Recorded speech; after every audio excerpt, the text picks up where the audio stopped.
Hello, guys. My name is Levi, and welcome to the podcast, The Balance. Today, I'm with Mohammed, the owner of Precision Accounting. Mohammed, thank you so much for your time. Could you give yourself a short introduction for the listener? Hi, my name's Mohammed. I own a business in UAE called Precision Accounting, and it's a boutique tax firm that's mostly aimed at SMEs. And we just try to expand and grow our business here. It's going pretty well, and eh, more or less that's about it. Perfect, perfect. All right. So, in this podcast, we really want to dive into your story, you as a person, how you started, more about your firm, and also like your vision, of course. So, could you tell us a little bit more about your background and how you started and what the journey was like so far? So initially, when I got out of college, there wasn't a developed finance sector or things of that nature in the UAE. So the most linked path towards my field of study was the structuring environment inside UAE, people creating complex structures. I got into that business for about 2 to 3 years, and then I wanted something a bit more adjacent to my field of study. So I got into tax, did that for about another 3 years, and then I thought I think I could do this better, so I started my own accounting firm right after that. So about 8 to 9 years inside the industry, and all inside the UAE. Nice, nice. And that's what is right now Precision Accounting. I also saw on your LinkedIn page that it's called a boutique tax firm. Could you elaborate on that? Yep. So I feel like a lot of accounting firms, when they open up inside the UAE, they just want to capture every single demographic of client, big clients, small clients. I didn't think that was a viable strategy for a thriving, sustainable business. So I very much cater to SMEs, small to medium sized businesses, usually that have 1 to 4 shareholders, not more than that. And I do get inquiries about larger firms, and I usually tell them, hey, maybe you should look at a larger firm that has additional resources that could probably serve you better. But it's very focused on SMEs for my business. Yeah. That's interesting. All right. And for your current business, what would you say is right now like the biggest challenge that you're facing at the moment? Well, I put a lot of thought before even beginning my firm. I think I spent about 5 to 6 months really thinking and deconstructing what an accounting firm is and what it should do. And then really making sure that I had the most efficient, lean business catered for my demographic. So I think that accounting is one of those legacy businesses that is kind of stuck in their ways. But I guess the biggest challenge was figuring out, okay, what is fluff and what is the actual product or service that people are looking for, and adapting it to 2025 and how things are going to go moving forward. Okay, that makes sense. And what is your perspective on the future of accounting and that in combination with like your firm? I think that it's really interesting because people no longer want super specialists. They do need their specialists in their respective fields, but I think that there's a lot of hybrid consulting happening these days. So, for example, I do both structuring and tax. Some of the people that I hire do tax and compliance. So, I think that what I see in the future as new technologies emerge or how people are starting to work is kind of dual specializations being offered by consultants and accountants, and it's diversifying their skill set besides just singularly accounting or tax. It seems to be people have to pick up more skill sets to kind of bring value to their clientele now, and that's what the expectation seems to be.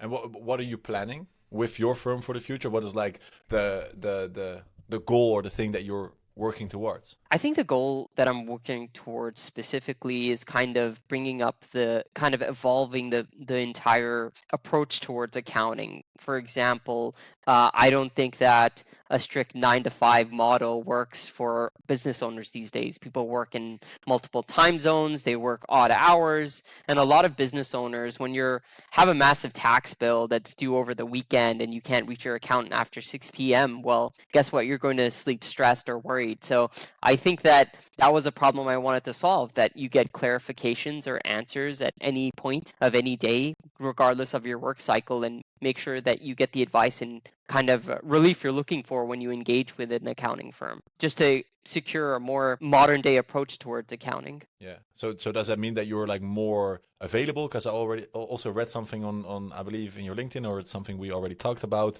that you're available 24/7. Can you elaborate on that? Yeah, so I think that this all sort of began during the COVID area where One of the positives that came out of COVID for me was that we kind of started to rethink how people work. I saw the previous accounting firm that I worked for scale by over 200, 300% because people started working from home and they started working different and odd hours, providing services that were off office hours because they were waking up late, etc.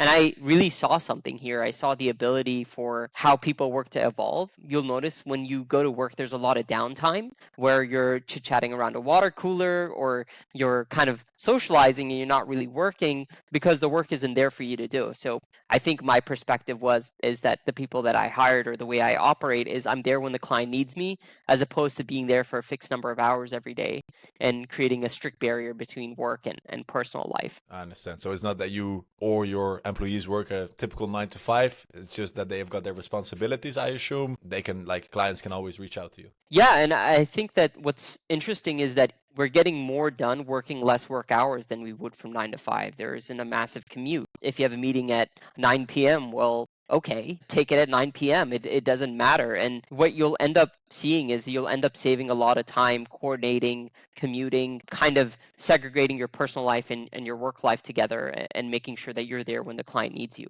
I think tends to compound with time. So if there's a problem you can solve today, try to solve it today as opposed to leaving it to tomorrow and letting it bleed into the rest of the week. Exactly. Especially if it's after 5 p.m., it can still be fixed. Yeah, exactly. And that's how I feel is I rather finish this thing that's going to keep me up all night now rather than delaying it to the next day or even past the weekend. Yeah. You prefer a good night of sleep.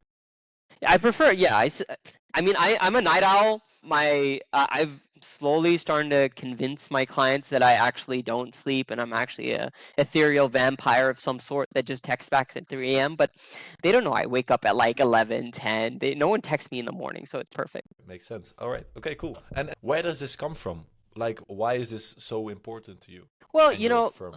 I think, look, the 9 to 5 was invented by Henry Ford in the 18th century for car manufacturing. Now, with all due respect to Henry Ford, I doubt he knows a lot about building an accounting firm in 2025. I think that we have been given all these tools and technologies that we've integrated into our workflow, but we haven't expanded the kind of time framework or time flexibility to its maximum efficiency either. So I think that it's very important that we try something different, try something new to improve on what the current model is. Yeah. And it's working, right? It's 100% working. I doubled the amount of expected client growth. I'm going to surely surpass it. My 5-year plan has turned into a 3-year plan just from the rate of growth that I've been expecting for my firm, which is a challenge in its own sense. I can see certain cracks of systems that I had placed, and I'm having to upgrade and change them to accommodate for the rate of growth as well. But good problems to have, definitely good problems to have. Of course. It's better to have problems that you're growing too quick than that you're not growing at all. Yeah, I think my head of tax said you need to slow down, and I told her you need to sleep less and help me out here and hire more people and get this done. Because when you have lightning in a bottle, you can't slow down. You shouldn't slow down. Absolutely not. Yeah, 100%. And what do you think is the main reason for the really impressive growth that you've been going through like the past period? I think it's just, like people just love convenience, right? Like I think at the end of the day, I've just beaten out my competitors off of convenience. If you could stream something on Netflix, why would you wait for commercials or downtime on TV anymore? I think that there is going to be a slow shift, like a very natural organic shift from people that worked around a fixed schedule or towards people that work around the clock. And what you'll find out is that it's a win-win for everyone involved. The employees are happy because they get more of their personal time back. The clients are happy because their needs are met instantly. Business owners like myself are much happier as well because you kind of spread out the freedoms of a business owner to average everyday employees, which I think is wonderful. Like everyone that's under my employment goes on vacation 4 times a year. When they're not working, they're at the beach or spending time with their families, which I think is very, very important to me. And I think that was one of the core principles as well, is just making sure that you were free to work in the most efficient way possible and weren't kind of bogged down by old standards. Yeah. That's really cool. So your clients are super happy because they get loads of guidance and working with you is super convenient, but the same thing for your employees, basically. Yeah, I didn't want to kind of gatekeep the freedoms that I have. I think that, especially with the younger generation, I think the desire to kind of find a good work-life balance is very, very important to them. And as long as I'm accommodating that, I found that I'm hiring people that could easily make more money working for a much larger firm, but the trade-offs weren't worth it. So it's all about making the right trade-offs to making sure everyone's happy. Interesting. Okay. And are there other things that you're doing at the moment to either make the life of your employees more convenient and nicer, and the same thing for your clients? I think the one biggest advantage I had is that, and you pointed this out, that I was fairly young. We're both around 33. And I think that I grew up when technology was emerging, so I became fairly literate on creating IT infrastructure on the back end. I know my way around several operating systems. So I didn't have to, and I was in the industry for over 8 years. So Hmm. things such as data collection, implementation of new resources, um, I guess the biggest advantage or things that really made it easier was not only just implementing generic software, but the best software for our use cases helps speed up a lot of the workflows for everyone involved. All right. All right. And are you also already like implementing certain things now with everybody's talking about it? AI, obviously, within your I'm firm? really compliance and KYCs are a nightmare, and I'm Hmm. really on the hunt for a good, KYC process that could be automated via AI, because that's something that could so be done very easily from an AI. I think that a lot of firms had reached out to me just on feedback on what we would need to create this product or service, and I don't think it's there yet, because right now AI is this kind of raw, untamed, but very powerful resource, but I think that there needs to be some tinkering to discover how it's going to fit in each business's use case. So Hmm. I'm likely going to implement some sort of KYC process that is AI related. We've already begun using AI for specific simplistic drafts. Of course, anything with liability is just completely off the table for AI, just for security purposes, but not only that, but the liability is too high to let any machine do that. But there are this outer shell of services that don't really matter that could be done with AI. Yeah. Yeah. And you said that you're in the industry for 8 years now. What is like the biggest change or the biggest thing that you've seen happening regarding like the growth of social media, AI, just technology in general? Because in 8 years' time, there has been a lot of things changed. I assume also in the accounting space. I think that what I really realized is that it's you got to be loud. You got to be out there. You got to be on podcasts like this. You need to be very front facing now. I think that one of the things that really pushed me to become more active on social media and do every podcast or put out reels and things of that nature is that sometimes the most talented people don't win. It's actually the people that are the loudest, the people that are more out there and visible to the audience. So I think that it's become more of a game of attention. The way you convey your message, how you allow people access to your services is now sometimes even more important than the deliverables themselves. So, Hmm. of course, you want to keep both. Quality of your service is the utmost importance, but it's also equally important to be visible. Yeah. So what do you do to be visible? I saw that this is Yeah, not the first podcast that you're on Yeah. So or I've hosting. started. So I've started my own podcast where I have people that have worked in the field 5, 10 years. Super camera shy people. I'm telling you, it takes me 10 days of talking and convincing and twisting their arm towards finally getting them on the show and getting them comfortable, saying, "Listen, say whatever you want. I'll clip it out or I'll make you look good." But eventually, these people are kind of a well of knowledge, and I think that what I'm trying to do is not necessarily be a sales pitch whenever I'm on social media, but more on the educational front. Every podcast I put out, or video, or reel is educational in nature. And I think that that has been fairly successful in building a rapport with clients, reaching out to new and educating people that may not necessarily want my services. Well, it's better for them to know regardless and where to get their information. So I think the name of the game for me personally is being the source of information primarily, and that will automatically lead to clientele. Yeah. All right. What is, because this is a question I'm super curious about your answer. What is one piece of advice that you would give other accounting firms that are trying to work with technology, that are trying to grow, trying to innovate? What is one piece of advice that you would give? I would say just try something new. Like I think that accounting as an industry is led by a lot of older people that don't necessarily experiment with new software or integrations. I think that I definitely experiment constantly with workflows and software that could improve certain things. So I would say, just try to improve, and growth isn't everything. Sometimes you need to take a step back and really make sure that things can work more smoothly and more swiftly via systems. So what is one new thing that you have tried in the past that really went extremely well I think for that you and your business? I think like we integrated some sort of like mail scrapping software that then takes all the documents, the passports, the invoices, etc., and automatically categorizes them. Now that's probably saves an accountant 2 to 3 minutes. But then you multiply that by 50 clients that they need to do every month. You're saving hundreds of hours of productivity that's auto-selected. And then, of course, they can manually go back and double check things. But that's one of the things we've integrated as well. We've created kind of this AI kind of say like template creator internally that allows us to make very specific types of templates for board resolutions, for certain salary certificates, etc. Very simple tools, but things that save us many, many hours collectively in a month. All right. Interesting.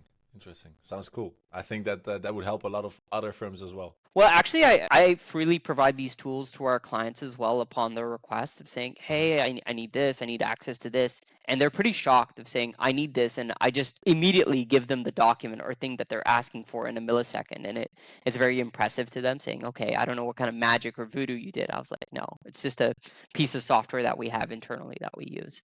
Nice. And obviously one piece of advice that you gave was that you recommend accounting firms or founders, whatever, to grow is to try new things. What are new things that you have tried that did not go well that you would like really wouldn't recommend to other people in the space? I think that one thing, so there's this implication that the AI itself can do the accounting. And as, as like, okay, we'll see. And then we tried it once of saying, okay, we tried it with some kind of like dummy. We just made a hypothetical company with its own documents. We made a copy of what would typically be seen for a type of e-commerce business, and we asked the AI to make like everything from the submissions to everything and compared them to what our accountant would do. It was off by quite a bit. In fact, if we submitted what purely the AI did into the tax portal, it would clearly lead to like conflicts and penalties of that nature. So I think that we got a little too ambitious. Of course, even if we did implement such a thing, it would require human reviews of several layers. But then at that point, it just became too risky of a thing. The technology wasn't there yet. The system wasn't there yet for us to implement. So maybe down the line, you could have your raw data automatically implemented, but it's just not there yet. Yeah. All right. All right. Okay. And this is one thing I'm super curious about because I'm curious about what you want to. Obviously, we already talked about your future plans with the firm, but where do you see yourself with the firm in 10 years from now? I don't know. And also technology wise. That's such a hard question to ask because some days at the end of the workday, I'm like, okay, we're just going to do this for 4 or 5 more years. I'm going to place the CEO in charge. And then, a VC firm's going to appear and offer me $1 bajillion and I'll be out. But then sometimes I'm like, no, it's my baby. I'm going to keep it forever till I die. So it's hard to say. I think that what will happen is that as technology emerges, what we'll do is I think eventually the AI will take over a good chunk of the accounting process. And then eventually it will lead to accountants be retrained for more advanced tasks, such as compliance, cross-border tax. You might have people that are educated in 2 jurisdictions instead of just one.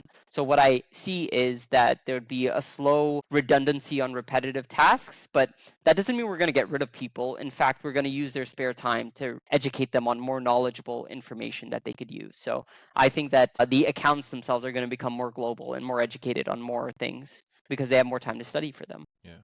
Do you think there will ever be a time where accounting is no more needed because AI is literally able to do everything? No, I don't think so. I think it's kind of, I think I've heard of certain scenarios. So I partner with a lot of law firms for our clients as well. And I think that there have been attempts to use AI in kind of high liability situations to quite dramatic and dangerous results. So I think that people may initially try to use it for that, but they'd always want a person to review, confirm, and double check everything. So I don't think that that's going to be the case. Even if the AI is capable, I don't think that people would trust the AI completely. Yeah, that's true. You always need that personal touch and that verification, I think. I think it's more about just humans just being more adaptable than any machine ever, right? Like, Hmm. I'm sure a machine could beat the best chess master forever, but it can't drink a glass of water, right? So Yeah, I think there's just the versatility of a human being cannot be matched, even if the knowledge aspect is completely overpowered. yeah, yeah. I agree. I agree. Mohammed, is there any last thing or last message that you would like to give to the listener or the person watching? I guess just reach out to me if you want tax services in the UAE. My website is pacc.ae. All my social media is tagged there, and the little WhatsApp icon actually just goes straight to this phone. So if you ever want to reach out to me, it's very easy to find. Perfect. We also put all the links to your website and everything that they need in the description below. Mohammed, thank you so much for your time. And that's it. This was the Thanks for having me podcast, on, The Levi. Balance. Yeah, Thank you. All see ya. right.